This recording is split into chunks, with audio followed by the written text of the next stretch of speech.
Ah les amis, aujourd'hui c'est une grosse vidéo test et si YouTube accepte ce que je suis en train de vous proposer, eh ben, on va pouvoir mettre de l'humour un peu plus poussé. Donc on va directement commencer, en fait c'est des mèmes et voir si on peut les mettre ou pas dans les vidéos. Et ici, hein, moi je me mets directement DaVinci. Oh, ouais.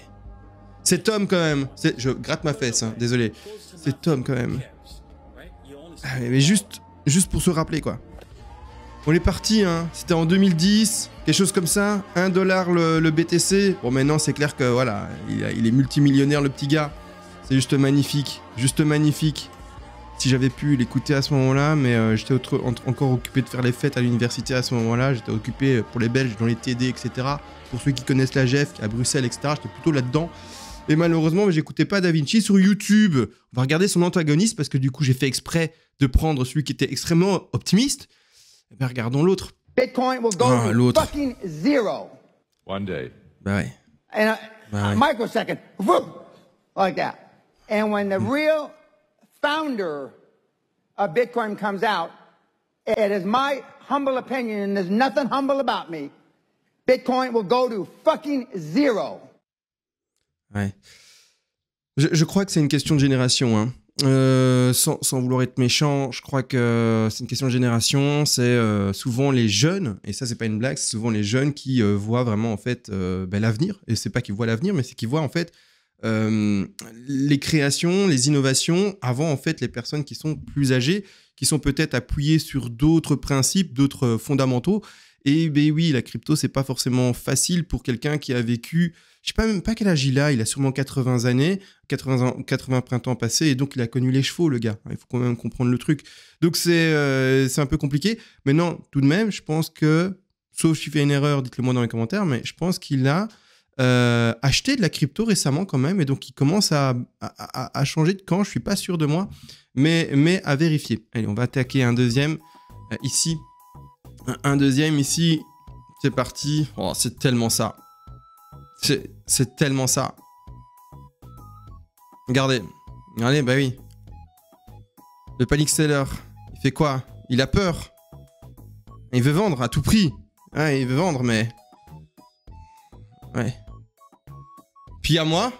Il y a moi, je regarde le plancton d'office. Il y a vous, j'espère. Regardez le plancton. Aïe, aïe, aïe. Let's go, hein, je te rachète tout. Bien sûr, BTC ici, pas trop cher, je te le prends. Puis après, c'est fini, hein, je te le remets plus cher après. Hein. C'est ça, c'est ça. Toujours faire attention, toujours faire attention. Et voilà, et voilà, et voilà, ça c'est les whales. Ça c'est les champions. La base. Bon, très simple, c'est juste pour un peu rigoler. Il n'y a pas de grand message à passer. Ici je mets un petit truc avec de la musique, on va s'ambiancer un petit peu. Hey, seriously, is this safe? Ah, il n'y a pas de musique là. That is safe. 50-50. Ah ouais, pas du tout. 50-50 what? Like 50% we live, 50% we die? Yes. 50-50. Ouais. Vous voyez le message qui dit là, 50-50, en gros, bah, soit tu meurs, soit tu vis, etc. avec les cryptos, etc.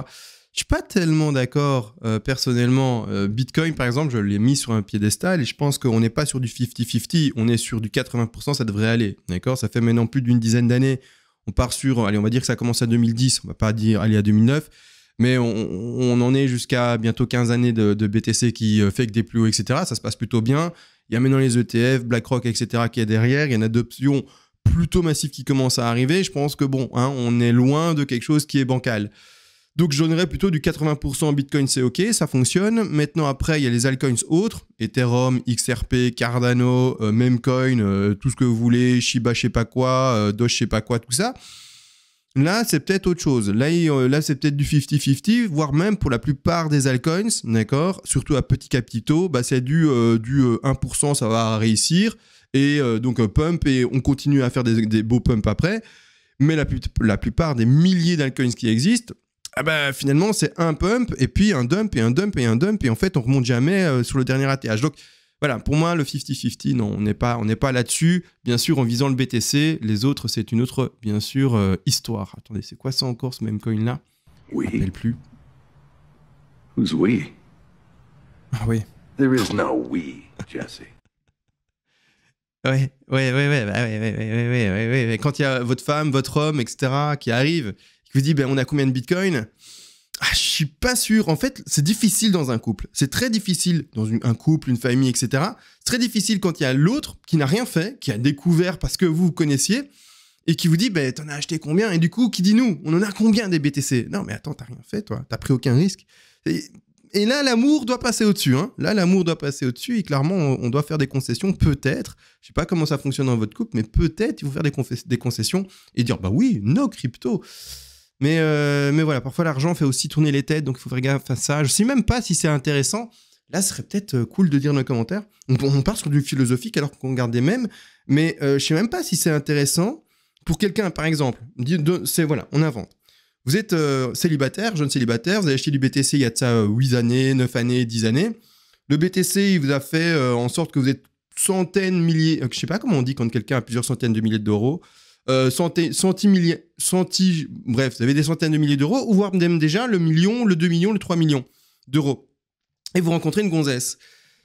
On le dit pas le premier mois, bien sûr, mais après plusieurs années de couple, etc., est-ce que vous allez dire réellement combien vous avez, ou vous allez le garder pour vous par peur finalement que la gonzesse, ou l'homme, hein, d'accord, les deux cas, ne vous aime plus réellement pour vous, mais peut-être pour les BTC que vous avez. C'est une question philosophique à fond. Je ne sais pas du tout comment on pourrait, dans cette situation-là, bien réellement réagir à la situation.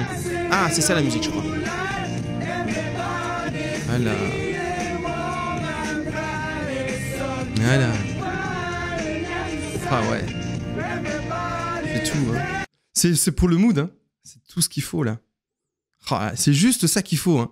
De la petite musique, etc. Le pump, on l'espère maintenant. Je pense que d'ailleurs, je regarde ici, j'ai un meme coin sur le Up October. J'y arrive. Mais je l'ai juste pas. Je l'ai sur mon téléphone, mais je l'ai pas ici, malheureusement. Je n'ai pas pu le télécharger sur mon PC. Mais bon, c'est comme ça. Et là, c'est un petit truc, une petite blague. Petite blague entre moi et des gens qui... Regardez-moi ça. Le BTC, je te jure. On finit à 1000 BTC et l'Ethereum, les gars. On finit à 1000. Mais oui, je vous le dis. Regardez-moi ça. On est sur la lune ensemble. Tout va bien. Et la balle perdue pour le XRP. J'adore le XRP aussi. No mal, hein, no offense. Mais la petite balle perdue à la fin, mais surtout l'Ethereum. L'Ethereum, comment en fait ? Je le tacle non-stop, l'Ethereum. Alors pourquoi ? Mais parce que pour le moment, l'Ethereum n'a pas réussi à faire 3 ATH. Il doit réussir actuellement pour rentrer dans mon cœur à faire 3 ATH consécutifs. Il a fait le premier, hein. Il a fait le deuxième là en 2021-2022, ok. Là maintenant, je l'attends en 2025. Je veux qu'il fasse un ATH. S'il arrive à faire un ATH comme le BTC, comme le Dogecoin également, par exemple, s'il arrive à faire un ATH, il rentre dans mon cœur. Il devient un actif assez solide. D'accord ? Ça veut dire qu'il aurait fait plus de 10 années où il va faire 10 années pour l'Ethereum déjà ? Non, jamais. Déjà ? Non, jamais.